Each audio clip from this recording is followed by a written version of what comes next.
day, everybody. This is Yin Yang with Morsels of Thought number 1598. 1598. So, I've been here. Here's a book. Today, we are reading from The Dirt Merchants by Henning Morales. A triumph, a novel, a true story. A coming-of-age adventure. This is the Highwayman edition, and we are on page 88. And we read this page, but I'm going to read from the start of chapter 9 again. Okay. We are here to give you morsels of a thought. Morsels of a thought are for people to get to know what to do. Getting to know what to do and then knowing what to do is called wisdom. Wisdom. After that, if you're doing it, it's called virtue. Chapter 9, Time and Confusion. Friday, July 29th, 30 days on the job. Jim had just gotten done with the daily sales meeting, handing out quotas and goals, busting chops and motivating. As he was finishing up, he was setting the stage. He said, "Guys, as you know, Banda is in today. We're heading out of town, but he will pop in and say a few things. For you new guys, just stay quiet and listen. This is my mentor, hired me and hustled me into the biz selling kitchenware back in the day. Taught me all I know, so buckle in. Cuddy is going to run the sales meeting this morning." Corrado Banda walked into the pit where the others were waiting, and the group immediately got down on one knee out of respect. It looked like the New York Giants being pumped up at halftime. He had a commanding presence. The guys could feel his energy overwhelming them, and the normally boisterous group was silent. Banda was 5'9", but carried himself taller. His wavy brown hair was perfectly shagged. He was clean-shaven with no sideburns. He only wore impeccable Italian clothing. Today, he was dressed in a gray, pinstriped suit with a black tie with some wild design on it by the hot new designer Versace. He wore alligator shoes and a matching belt. He sported a gold Patek Philippe and no other jewelry. He was handsome, but his confidence level and movie star smile made him striking to look at. He was Italian-American, but also some indiscernible mix. He made no pleasantries. He just started. "Guys, you're a good-looking bunch, but looks alone and motivation won't do it. Those of you that have heard me before know where I'm going. The 8 steps, gentlemen. It's what I apply every day since it was passed on to me by my mentor 10 years ago.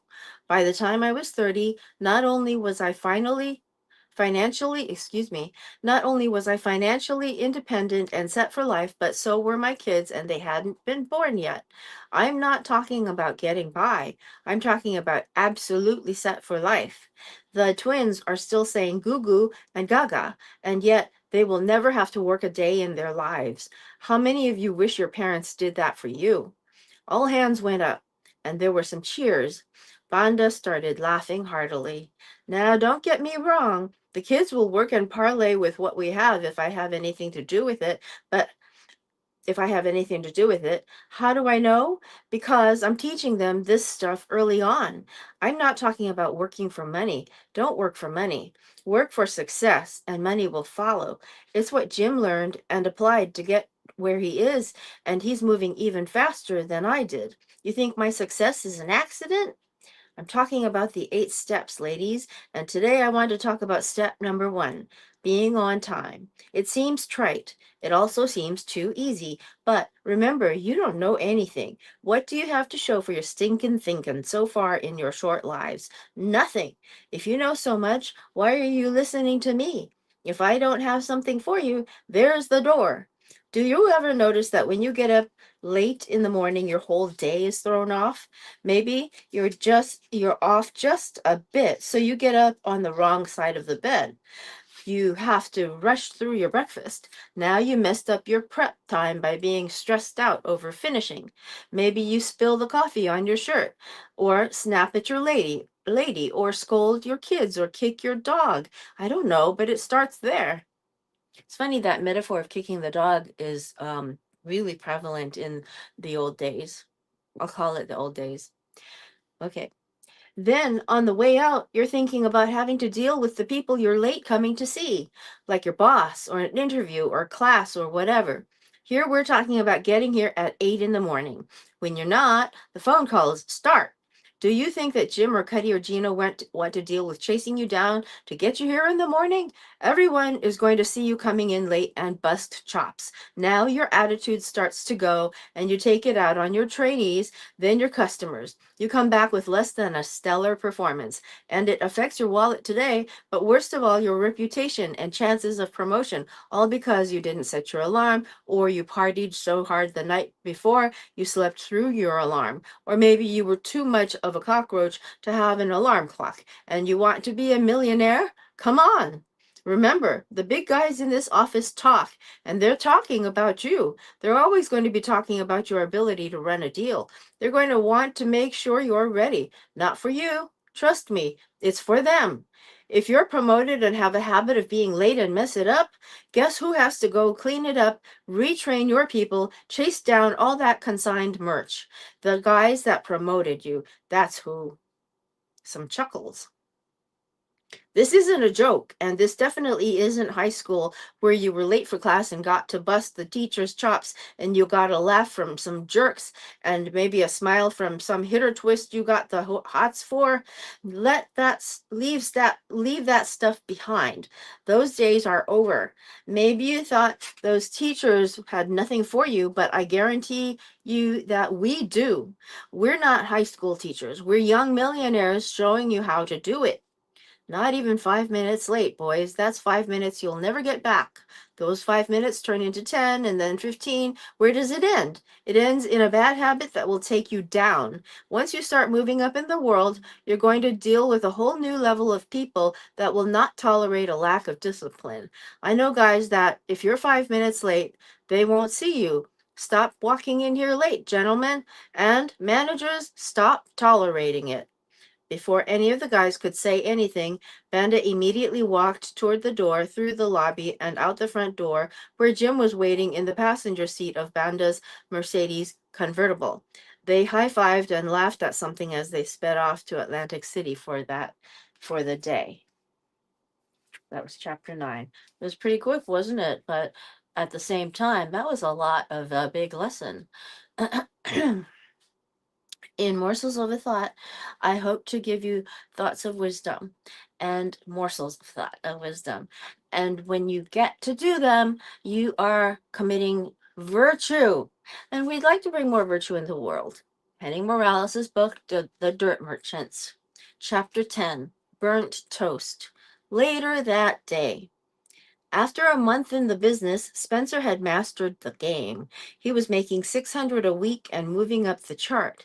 He was getting all the attention in the office, especially when it was found that he was only 17 and still in high school. He told the new guys and the vets that he didn't know what all the fuss was about, that the business was easy. He never deviated from the plan. He began training rooks on their first day. After 2 weeks on the job, he had already trained 6 rooks and 3 stuck, so overrides were starting to kick in.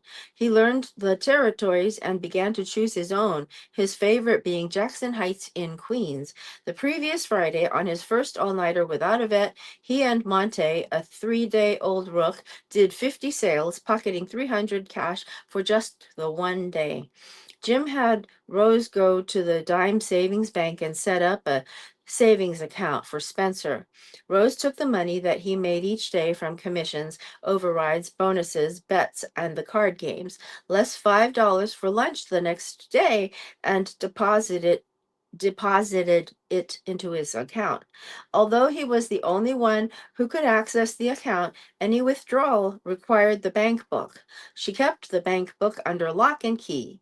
He did nothing but work and sleep during the week. He saw his friends on Saturday nights. On Sundays, he mostly slept.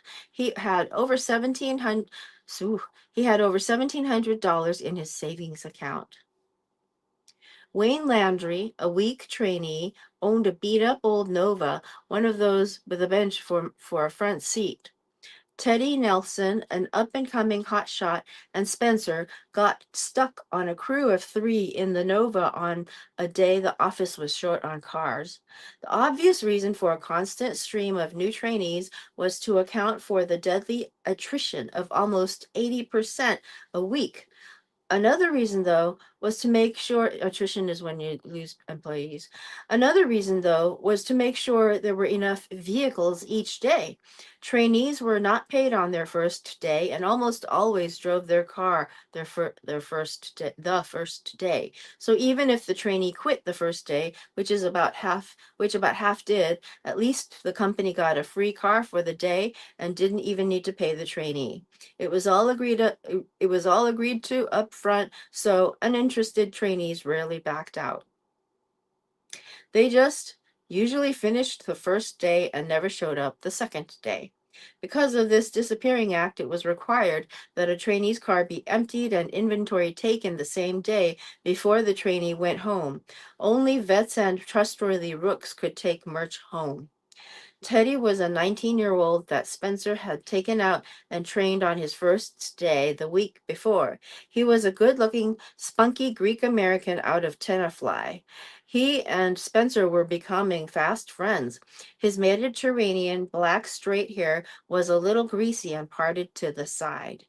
Teddy had recently had a baby with his high school girlfriend. Spencer always thought that because of this he had his head screwed on straighter than most, though he was still a kid. Teddy had a phenomenal attitude, was learning quickly, and was destined for greatness, Spencer thought. Teddy and Spencer were all fired up and flying high after Banda's talk. Wayne just drove with a pus on his face. It was bad enough that they were stuck working 3 in one vehicle, but Wayne was complaining from the start. Wayne, why are we going to Queens? Teddy, that's where the territory is. Read your 5 steps. Wayne, do we have to sell this crap? Teddy, this is not crap. It's good crap. And we don't sell. We look for people who want to buy, and they give us money. Read your 8 steps. Wayne, I'm not good at selling. Teddy, we know you're not good. You suck. We'll teach you. If bus drivers, mailmen, and landscapers can do it, you can too. You can too. Good morning there. Hi, how are you? I am able to see your words, but not your photo. So, anyway. Anyway, so I will say hi to John Clark and to Gina Putoff and to Colleen Dracos and to Marty Blue and to uh, Michelle Morgan. Hi there. And Teddy says, we know you're not good. You suck. We'll teach you. If bus drivers, mailmen, and landscapers can do it, you can too. Now tell me why it's important to work your territory correctly. Wayne, when do we take lunch? Teddy, when we start eating. Wayne, you sure I can't get paid today? Teddy, I already told you. Trainees are a distraction. I'm spending time training you, which takes focus away from selling. So I get paid and you don't. If there were an entry in the dictionary for a negative flea loser, this kid's ugly mug would be front and center. That's what somebody thinks. The rule for trainees was simple. Keep them busy learning the 5 steps and the 8 steps so that the vet could work and make the money. A neg trainee could neg out the vet, and that was the beginning of the end of their chance of making money that day.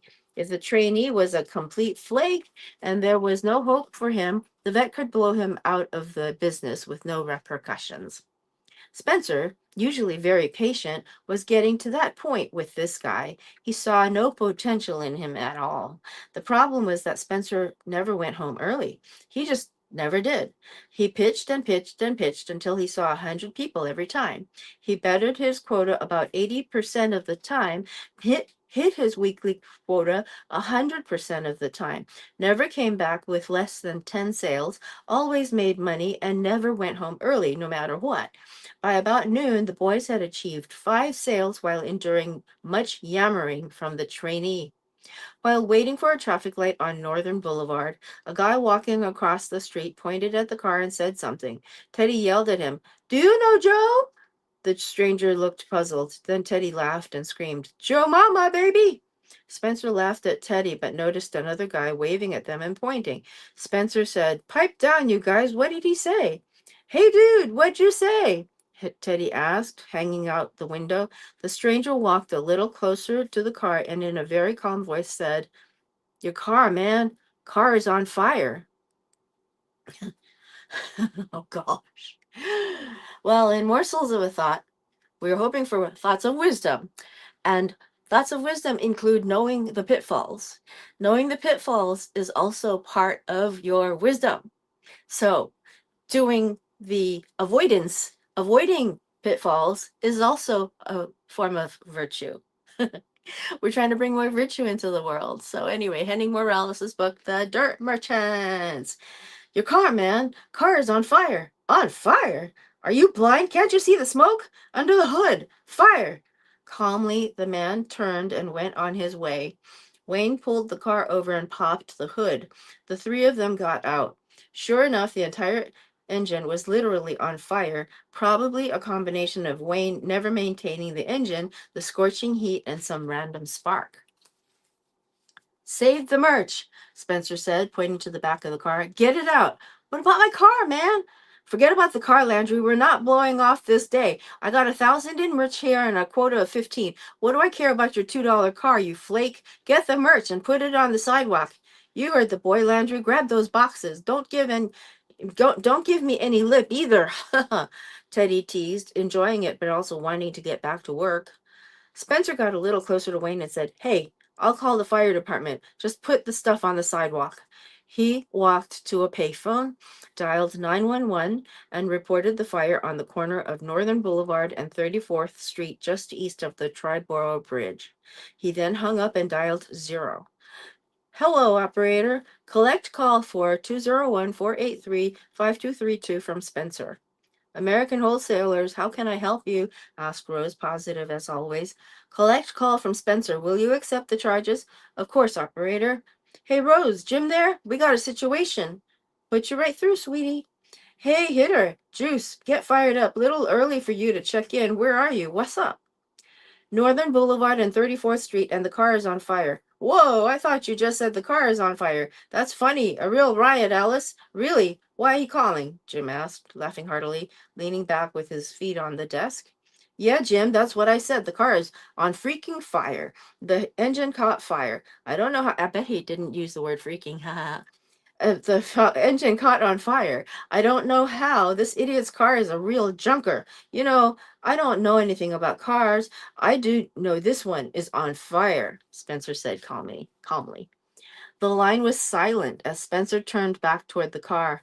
The flames coming out of the engine compartment were 10 feet high now, and a dozen or so spectators gathered around one of the busiest pedestrian intersections in the area.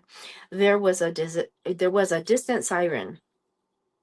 "That trainee Landry's car, that rusty old Nova? Wait a second, what about the merch?"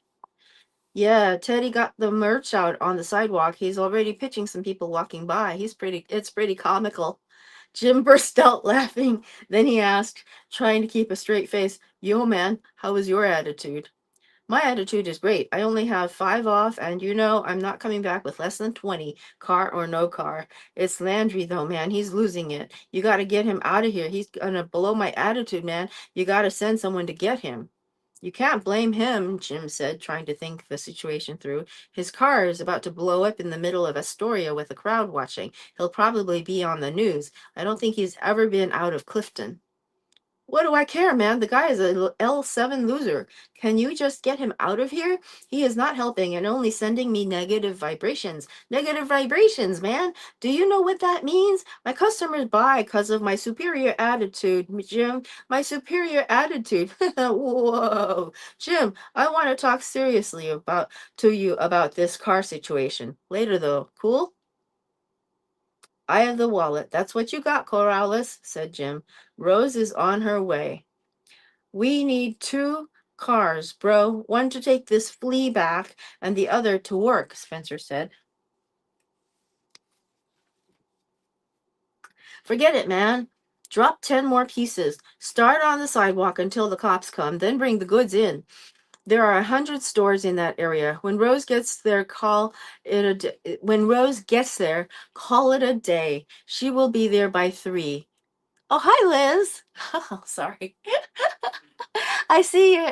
Hi, Liz Cantada. How are you?